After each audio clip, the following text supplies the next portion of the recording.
When I was a kid, I used to believe in finding the one and living happily ever after. It sounds so innocent, doesn't it? But life can throw curveballs at you, and your childhood dreams may not matter much anymore. Sometimes you have to stand up for yourself and your dignity. Let me share my story with you. All I could hear at that moment was a kind of noise, like the adults in those old Charlie Brown cartoons. It felt like my hearing had just switched off 5 minutes ago, replaced by a tidal wave of anger that surged through me. My knuckles turned white as I clenched my fists on the table. I completely tuned out my wife, who was trying to explain something to me. 15 minutes earlier, I had come home from work, looking forward to a relaxing Friday night with a beer to kick off the weekend with my wife. But reality had other plans. Despite the beer sitting on the table, my wife hit me with a bombshell in just 5 words, saying, "Honey, we need to talk." Before we dive deep into the heart of the story, let me give you some background. I'm David, a 29-year-old guy with a master's degree in computer science working at an IT consulting firm. I stand at 5 and 11 inches and weigh around 205 pounds. I keep myself in shape with daily gym sessions and a 5 a.m. morning run. Now my wife Mary is 2 years younger, standing at 5'5". She's got a curvy yet fit physique with blonde hair, captivating blue eyes, toned legs, an amazing figure, and a beautiful face. We met back in college, where she was finishing her bachelor's degree in accounting, and I was working on my master's. We clicked instantly, dated throughout college, and tied the knot about a year after we graduated. Mary, being a strong feminist, initially thought about hyphenating her last name with mine, but after some practical discussions, she decided to embrace the name change. Fast forward nearly 5 years into our marriage, and we were gearing up to start a family. Due to some complications with her birth control pills, we'd been using protection. We had decided to mark the night of our 5th anniversary by going without them for the first time, making it a special occasion for us. Now, back to the moment when this tale takes a dramatic turn. With a beer in my hand and seated across from my wife, she uttered 5 words that sent my anger soaring.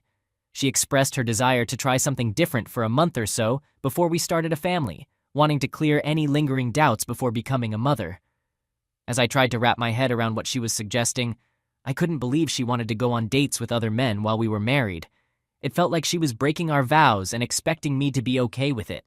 I confronted her, expressing my shock and frustration at her idea. Despite my objections, she insisted it was just a temporary thing and promised to return as a loving and faithful wife after this short period. She tried to justify her actions by saying it wouldn't be considered cheating as long as I was aware and accepting of it.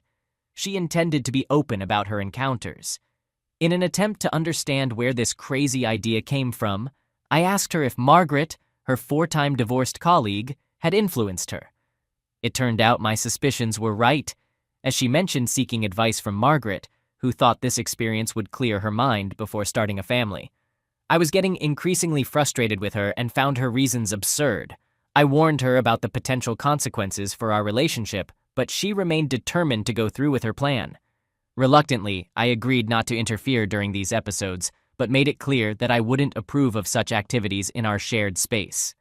As our conversation continued, I stressed that if she insisted on pursuing this against my wishes, she would have to leave the house during these encounters. I reminded her that the house was mine, a gift from my parents before our marriage, and I had the final say on who lived there. Despite her resistance, I stood my ground, explaining the possible impact of her choice on our relationship and her living situation. Margaret suggested I move in with her, and after a cold night, she tried to convince me to sleep in the other bedroom. However, I insisted that the bed was just as much mine as it was hers, and I would sleep there. If she didn't want to share the bed with me, she could find somewhere else to sleep.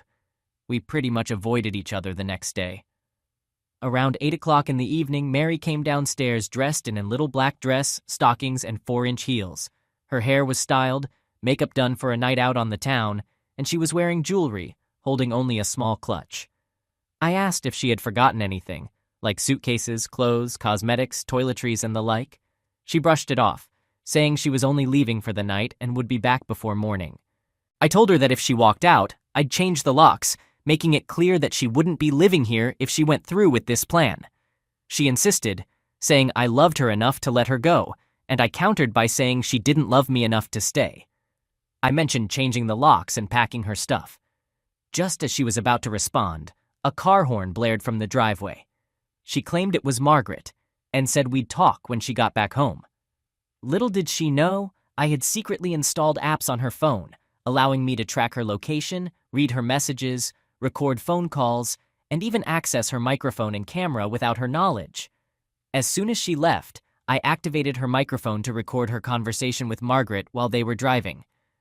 I planned to listen to it later. I got to work right away, changing the door locks, reprogramming the garage door opener, taking away the remote control, and packing all her clothes, toiletries, and cosmetics into boxes. 2 hours later, I loaded her things into the car. It was time to listen to her chat with Margaret. Margaret reassured her that my anger would subside after a week, advising Mary to dazzle me with better intimacy, and claiming that guys could be easily manipulated with the right rewards. They shared a laugh and discussed the idea of involving another guy, with Margaret joking about leaving her panties in the car. They found humor in the situation, and Mary described Margaret's provocative personality and her 4 divorces by the age of 26, mentioning she had managed to avoid any involvement in a threesome with her. While they were on their way to the club, I tried to eavesdrop, but the noise made it impossible to hear any conversations. So I turned to online banking, using her GPS location to withdraw half the money from our joint account, paying off and canceling shared credit cards, and transferring savings to an offshore account. I also moved about 70% of our investments into an account in my name. When I noticed her GPS moving, I activated the microphone on her phone and overheard her talking to an unfamiliar male voice. The guy mentioned going back to her house for some alone time, using the spare bedroom, and inviting someone named Margaret to join later. I decided to play it safe, leaving shampoo and body wash in the spare bathroom. I tried to get a glimpse of the guy through her phone's camera, but he didn't leave much of an impression. He seemed around 30 with thinning black hair and appeared slightly shorter than me. Once they arrived at Margaret's house, I continued listening, hoping to gather evidence of her infidelity. I realized that her phone needed to be in the same room for the audio evidence. I powered down all the surveillance gear. When she got my call, she brushed off my worries and said everything was okay. Little did she know I seized the opportunity while she was tipsy and discreetly placed her phone on the nightstand, aiming it at the bed. I had my doubts about whether this video would hold up in court, but I watched enough to confirm their intimate activities. Instead of coming home, Mary chose to crash at Margaret's place. Throughout the weekend, I stayed occupied with household projects and dove into restoring my 1972 GMC pickup. I'd recently upgraded the engine, transmission, seats, and gave it a fresh matte black paint job. These tasks, along with cutting off communication with Mary, helped me complete the truck and get ready for the impending divorce. I sought legal counsel and began crafting the divorce papers, officially marking the end of our true blood relationship. Let's be real. Divorce laws in this state appear to favor women. It's no secret that if you're a guy, you're at a disadvantage when it comes to divorce. Women often play the victim card, leaving the faithful husband to foot the bill for their philandering lifestyle. There's not much a guy can do to protect himself. So when Friday evening rolled around, my truck was spotless, and I was geared up for the night. After a refreshing shower, a clean shave, and a dash of cologne, I dressed in some freshly pressed jeans, a sharp black button-down shirt, and my stylish rattlesnake leather cowboy boots. To treat myself, I headed to a fancy steakhouse for dinner. I won't bore you with all the details, but let's just say the T-bone, baked potato, and veggies were outstanding, not to mention the top-notch salad. Now let's get to the main event. As I left the restaurant, I confirmed that Mary was indeed at the club with Margaret, who had arrived about half an hour earlier. It was time to set my plan in motion. I had every reason to believe this would drive Mary crazy, and I couldn't help but grin as I parked a couple of spaces away from her car. This time around, Mary seemed to be the designated driver, making my plan a bit easier since I didn't have to worry about leaving Margaret stranded. Not that I cared much about myself. My main concern was convincing Margaret to leave with me if she was behind the wheel. With a plan in mind and a backup in case Margaret had any moral objections, I confidently entered the club. Spotting Margaret wasn't a challenge. "Hey, Margaret, didn't expect to see you here," I casually remarked, approaching their table with a drink in hand. I timed it perfectly, waiting until Mary got up to dance with some other guy. Margaret, looking a bit nervous, asked me what I was doing there. I simply replied, "Probably the same thing as you. Since Mary moved in, I figured I'd give this club a shot and have some fun tonight. Speaking of which, care to dance?" Margaret hesitated for a moment but eventually agreed, and we hit the dance floor for a few fast songs before a slow one came on. I didn't give her a chance to slip away. As soon as the music kicked in, I pulled her close. Got the party started. About a song and a half later, Mary spotted me. I couldn't help but nearly burst out laughing when her surprise turned into fear, thinking she'd been busted big time. After the song wrapped up, she made a hasty retreat from the dance floor and headed back to their table, giving me the stink eye with her anger barely concealed. Little did she know I was just getting started with making her mad. So I kept Margaret close as we kept on dancing. And let me tell you, Margaret's a total knockout, so it didn't take long for heads to turn and attention to shift our way. In no time, Mary caught on and shot me this knowing grin, pulling herself even closer. With all eyes on us, I slyly placed my hand on Margaret's backside. When the music came to a close, I politely escorted Margaret back to their table. She even invited me to join them, and naturally I said, "Why not?" On our way back, we flagged down the waitress for some drink refills. Being a gentleman, I suggested putting all 3 drinks on my tab. But Mary, oh boy, she confronted me with this glaring suspicion, asking why I was there. I simply shot back that I was there for the same reasons she was, to drink, dance, and have a blast. She accused me of trying to wreck her night, but I just waved it off, explaining I had no clue she'd be around. While Mary tried to make me jealous by flirting with other guys, I paid her no mind and kept my focus squarely on Margaret. We pretty much claimed each other's attention and made it crystal clear we were a pair. After a couple of hours, I decided it was time to make my exit. Margaret was ready, and we headed back to my place. She didn't seem too concerned about Mary. In fact, she nonchalantly said Mary could find her own way home. In the car, I kept things lively, and once we reached her place, we didn't waste a second. Let's just say things got pretty intense, and we barely noticed the front door slam. Margaret, well, she was quite vocal, so that probably drowned out any other noises. The next morning, things were a bit awkward. Mary had this smirky look while making coffee, but there wasn't much chit-chat among us. Afterward, I made my exit, leaving Mary simmering with anger. Motivated by this, I started reaching out to Mary's attractive single co-workers, convincing them to go on dates with me. Despite some initial hesitations due to our marital status, I assured them that Mary and I were separated. As Mary shared her office gossip and news about my dates spread among her friends, tension started brewing between Mary, Margaret, and the other single ladies at work. I even began socializing with them, inviting them out for drinks, dinner, and dances. It was all part of my grand plan. I strategically showed up wherever Mary was, thanks to a bit of GPS tracking and some nifty voice and video apps on her phone. I heard from her coworkers that they were genuinely impressed with our dates. Despite Mary bringing other guys along, her relationship with Margaret started to unravel more, and I was having a blast with the good times I was having. We were dining out, dancing, and, well, getting cozy, if you catch my drift. Plus, I got to savor every moment of Mary's rants and frustrations. Life was feeling pretty sweet. But then, things took an unexpected twist when Margaret decided to have a heart-to-heart with Mary about what they thought was our little plan. Mary seemed let down, explaining that I was supposed to wait for her to finish her adventures before we started a family. Even Margaret was scratching her head at the whole thing. But Mary had another curveball to throw. She spilled the beans that after her fun-filled escapades, she intended to come back to me, especially since our anniversary was right around the corner. We had this grand idea of starting a family, you see. Margaret was pretty outraged, and she questioned why Mary brought me into this mess and even spent the night with her husband. Mary wasn't backing down, though. She claimed she'd been lusting after me for years and that I was the one who lit the fire. She also pointed out that I'd been checking out all our single co-workers. Now, for the final act of my master plan, I made a call to my lawyer and gave her some last-minute instructions. With just over a week left until our anniversary, I was gearing up for a celebration that Mary would remember forever. When Mary called to head back home, I played it cool and told her I had surprise plans brewing at home, which included some housework. I even dropped some hints about setting up a nursery, getting her all excited about the idea of starting a family. Fast forward to our anniversary evening, and our big party was in full swing with friends and family. When Mary arrived, she was taken aback by all the festivities. I made a big announcement, introducing her as the guest of honor, and then Rob showed up, causing a bit of confusion. I had to reassure Mary that it was just an epic celebration with our nearest and dearest.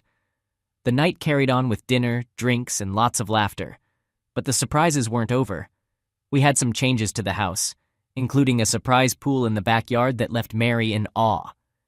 As we moved to the top floor, Mary gave me some subtle hints about wanting to see the renovations I'd been working on, thinking one of the bedrooms had been transformed into a nursery. Little did she know, the biggest surprises were yet to come. I gathered everyone's attention and made an announcement.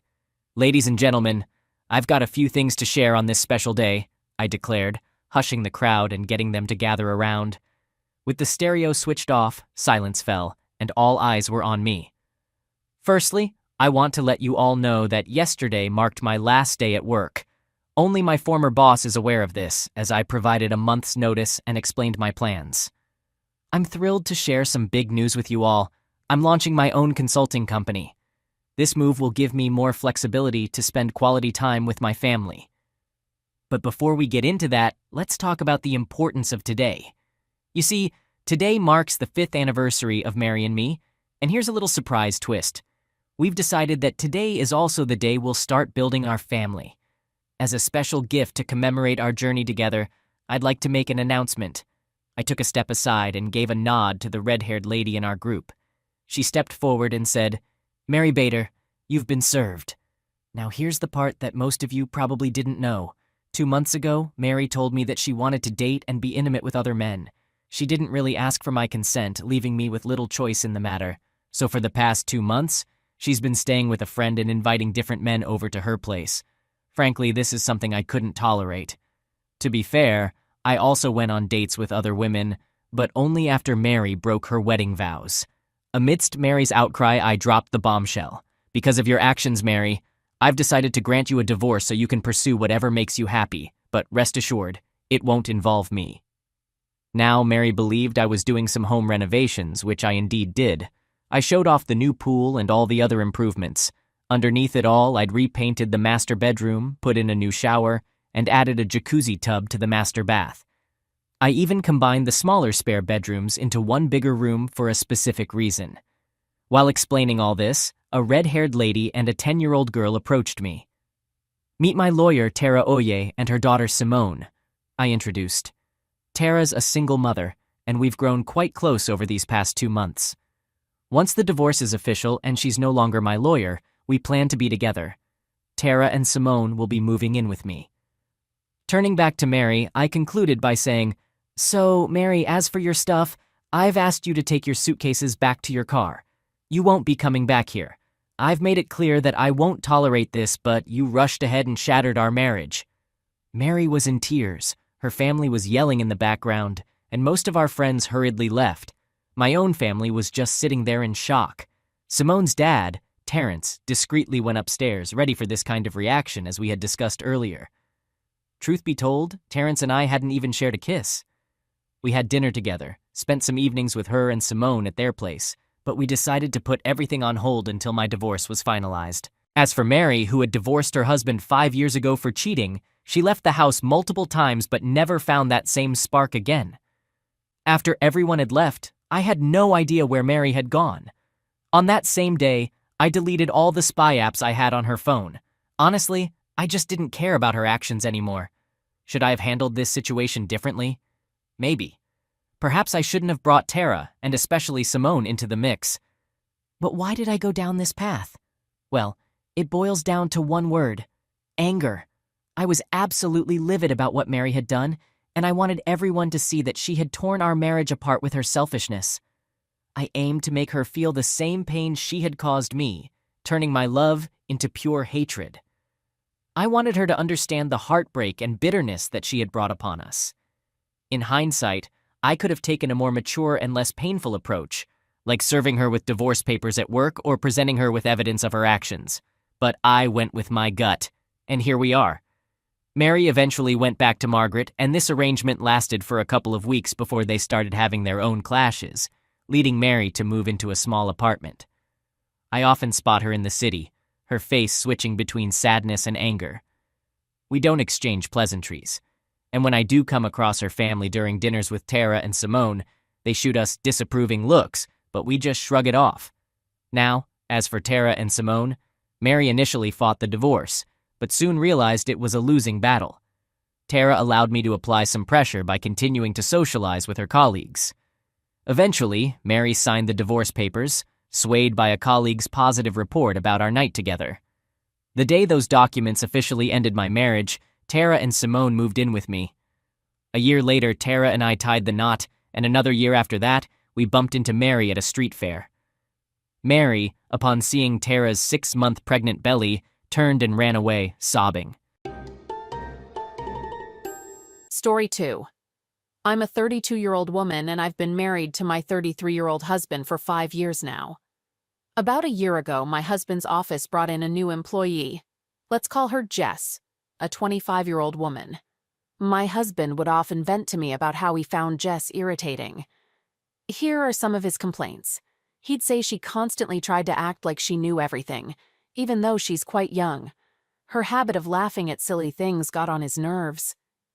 He occasionally criticized her carefree attitude, and there was this one time he even commented on her choice of clothing, calling it clownish just because she wore red lipstick. It felt like every time he came home from the office, it was always him griping about Jess and what she did, and it seemed like it was just typical stuff. He told me she teased him by calling him an old man, and he really didn't like that. It appeared to me that this Jess girl was always on his mind. One day we were out shopping and I asked him how I looked in some shoes I wanted to buy. He said they'd look gorgeous on me, but out of the blue, he added, "Thank God you don't have stinky feet like Jess. She wore these weird shoes the other day and it looks strange on her." Then he went on about how much he despised her and considered her his nemesis. This came completely out of nowhere. What really fueled my suspicion was when I noticed he followed Jess on Instagram. We were sitting on our couch, I was watching a movie, and he was scrolling through Instagram. He spent a lot of time on Jess's profile, watching her content. I mean, if he hates her so much and dislikes everything about her, why is he stalking her on social media? I tried bringing it up, and he brushed it off, saying I was being ridiculous and that I should know he hates Jess. He made me feel insecure for even thinking something was going on. But my gut tells me otherwise. I mean, logically, if he hates someone that much, he wouldn't bring them up in every conversation. So, what should I do next? All right, I've got some news to share now. Turns out they were having an emotional affair, and I got the full scoop when I checked my husband's phone. Before you bring up the whole privacy argument, let me tell you, I confronted him about it, and he finally spilled the beans. He confessed that he has a thing for her, and even took a day off from work to go hiking or just hang out with her. He swears they didn't get physical, no kissing, nothing. But their messages seem more like flirting to me. So I straight up asked him if he likes her. It took some prodding, but he eventually admitted to having a crush on her. My next question was why? Why on earth would he have a crush on someone he doesn't even like? His answer? She makes him feel alive. She inspires him to do crazy things, and her energy makes him feel special. Yeah, I know. I'm at a loss here. I've been suggesting for months that we take a break and fulfill our dream of going to Italy, but he's been giving me nothing but excuses. I wanted to tell him he's chasing a fantasy, falling for the version of her she's presenting. But who am I to convince a lovesick guy who's willing to cheat on his wife of 5 years just because she's not as energetic? I've left our house and am staying with a friend. I haven't decided on divorce just yet. I'm scared of starting over at 32. I still want to be a mother, but that would mean spending my prime years searching for another man. It's just unbelievable that he fell for the whole manic pixie dream girl thing. If he really wanted energy and adventure, he wouldn't need to look far. I'd be up for hiking and spending quality time together. But instead, he chose a girl he claims to hate, although not really. He's been calling and texting me nonstop, wanting to work things out. He's even offered to quit his job and make changes. But I can't help but wonder, Will that actually fix anything? I'm not sure where to begin with this update. For those of you who aren't aware, I've decided to go through with a divorce. After what he's confessed, I don't think reconciliation is on the table. The day after my last post, he asked to talk to me. He said he's ready to be honest because he doesn't want this situation to destroy our marriage. He's willing to give therapy and counseling a shot. He admitted to having a crush on Jess and often fantasizing about her, but he claims they're just fantasies, nothing more. Now here's the kicker. Although there hasn't been any physical contact, he did admit to having a moment of weakness where they masturbated in front of each other. He swears he didn't touch her. They simply did their own thing while sitting in his car. Jess apparently suggested it, and he insists it was just a one-time thing, no further involvement. He's been pleading with me to come back home, but he's also been switching between begging and blaming me. The whole situation is just surreal, and I'm not sure where things will go from here. And when I told him I wanted a divorce, he started cursing at me. I've already served him with the divorce papers, but I haven't heard anything from him or his lawyer yet. I know some folks might think I'm making a big mistake, that I'm throwing this away too easily, but honestly, I don't believe I can trust him again. Without trust, what's left in a relationship? Surprisingly, my parents are on my side. My mom said I shouldn't have to beg someone to love me or respect me, and his lies were a huge disrespect. She believes a relationship can't survive without respect. Also, I want to clarify something from my previous post. I didn't mean to offend anyone by suggesting women over 30 are old. It's just that I grew up in a culture where women over 30 were sometimes considered leftover. My parents and family don't think that way, but there are people around me who do, and it has influenced me to some extent. I've been trying to unlearn those beliefs, but there are still some remnants. As for the future, I honestly can't predict it right now. I'm too depressed and angry to think about it. P.S. Yes, I am in therapy. I've been in and out of therapy since I was 25. Is keeping a marriage alive solely one person's responsibility? My husband cheated on me with a coworker, and I'm in the process of divorcing him. Yet somehow, the blame is put on me. Apparently, it's my fault he cheated because he was bored with our marriage. It's as if I'm solely responsible for maintaining the marriage. While my parents are supportive, most of my relatives and friends are not. They don't consider it cheating since there was no love involved, technically. Even my own brother is berating me for leaving my marriage, telling me I'm giving up too easily and should grow up and fix it instead of breaking it. But I have my doubts. Why is it my burden to fix something I didn't break? I've been a loyal wife to him and never strayed. Isn't marriage supposed to be a partnership with mutual effort? I've noticed that many women and men feel pressured to accept the narrative that they're breaking up their family by divorcing their cheating spouses. I'm just frustrated with the pressure I'm getting, especially from my own brother.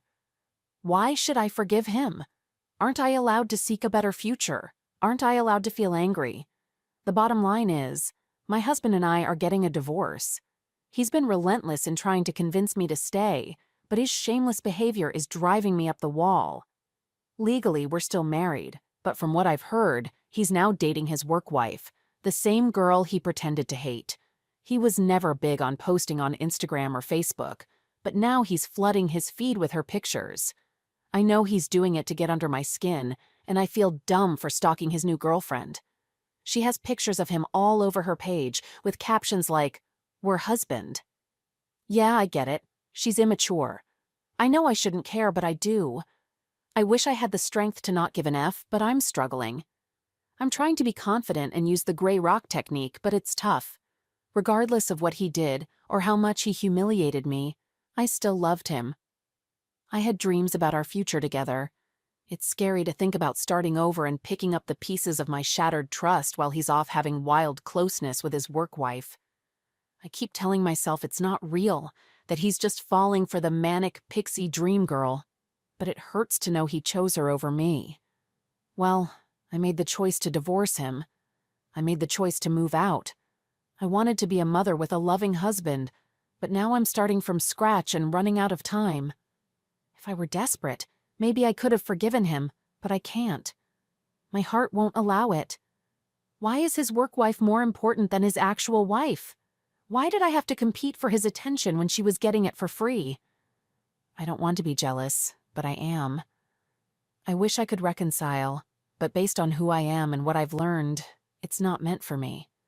It's tough to live a contradictory life where I say I don't care about him, but deep down, it still hurts that he easily replaced me. I'm trying to move on with my life. I'm separated from my husband due to his emotional affair, which I suspect was physical too, though he won't admit it. But I just couldn't handle the drama anymore. The evidence of his emotional affair was overwhelming. It's been 2 months since we separated, and he's already started dating someone else. Right now, I'm dealing with depression and anxiety, and I've started therapy. But deep down, I feel really low. During the holidays, we used to spend time together, cozy and locked inside. I never thought I'd be spending it alone now. But here's where I think I messed up. I'm currently staying with my parents, and they always host these big Christmas dinners. I met a guy who happens to be the son of my father's friend. He's divorced and has a kid. He and I ended up hooking up. I guess I was just feeling lonely. I'm not usually someone who has random hookups, but I'm carrying this immense guilt inside me. It's not because the closeness was bad, it's because I'm still a married woman. I still feel attached to my soon-to-be ex, even though he's already moved on with his manic pixie dream girl. Have any of you who started dating after a separation felt guilty about being with other people? My soon-to-be ex-husband and his affair partner have now decided to have an open relationship. Just a couple of days ago, he gave me a call, and I was left wondering what he could possibly want at this point. Our divorce will be finalized in a few months, and he's already moved on with his affair partner. He called me, and we engaged in some small talk. Then, out of the blue, he asked if we could hang out, even though it was already 9 p.m. I obviously turned down the offer. The very next day, I found out from a friend that his affair partner had posted on social media about being in an open relationship. Her post essentially praised my ex for being understanding of her non-monogamous lifestyle. She identifies as polyamorous, and they're in an open relationship now. This whole situation left me feeling bewildered. I couldn't help but wonder, who on earth did I marry? What is he up to? He used to be monogamous, just like me. Now for her, he's willing to be in an open relationship? I know I shouldn't really concern myself with their life, but it's just so bizarre. He cheated on me, put me through hell, is now dating his affair partner, and they're in a non-monogamous relationship? It's making me question whether I ever truly knew him. Have these aspects of his personality always been there?